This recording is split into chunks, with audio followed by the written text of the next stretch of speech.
What's going on? Welcome to View the Right Thing, and Brian Windhorst's first take monologue on the Utah Jazz is hilarious. It's the stuff that memes are made of, literally. He is doing the dance of a dude who is saying as much as he can without getting fired, and I see why it went viral. I can't stop watching it, and I know why. Because someone somewhere was about to break one of the basketball god's strictest commandments. Thou shalt not trade with Danny Ainge, and it was killing him. And accurate too, because it wasn't days after Windhorst's rant that Rudy Gobert was traded to the Minnesota Timberwolves for a ridiculous package of players and picks. Now, I say ridiculous, but not surprising though, because today we're going to talk about why the basketball gods don't want you to trade with Danny Ainge and what happens when you do. Okay, so in 2003, after retiring as a champion guard and agitator for the Boston Celtics, Danny Ainge becomes the general manager.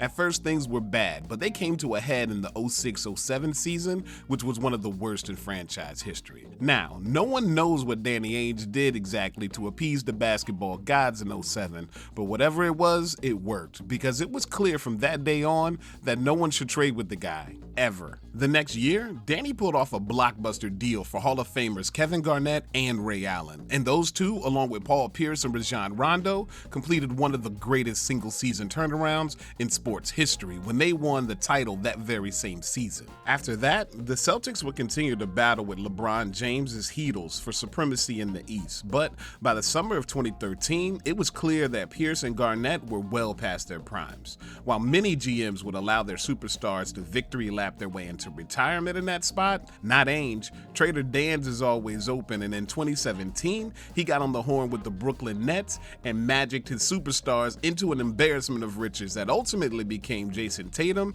and Jaylen Brown. Speaking of the 17 draft, the Philadelphia 76ers decided to try their luck with trader Danny, and it did not go well. Most people assumed that Danny Ainge would select top prospect Markelle Fultz. Instead, Ainge swapped spots with the 76ers. The Sixers took Fultz, and the Celtics wound up with Jason Tatum and an extra first-round draft pick courtesy of Philadelphia. And if you're wondering at all who won that trade, Jason Tatum is playing for championships and Markelle Fultz is playing for Orlando. But it was Danny Ainge's cold-blooded rebuild of the Celtics between 2013 and 2017 that Brian Windhorst was alluding to on First Take.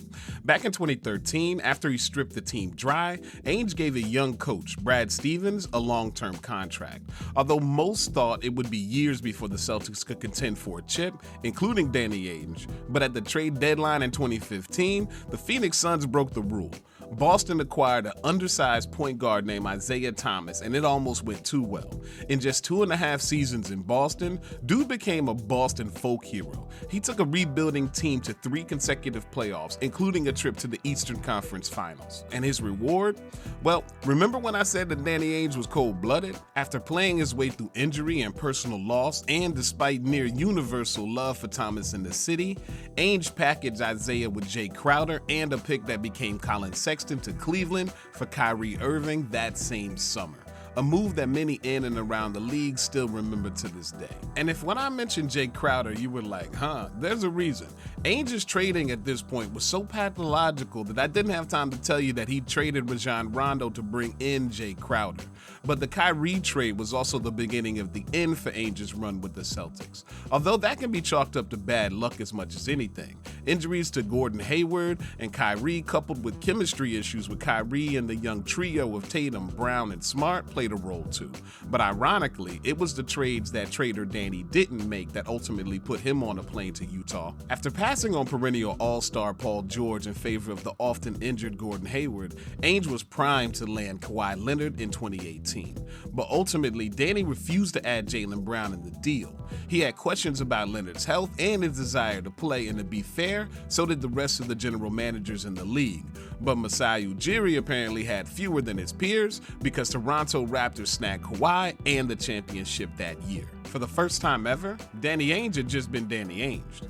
By June of 2021, Ainge was out at Boston, but he was back in the NBA front office by December. And the first thing he did in Utah was to give another young coach a long-term contract.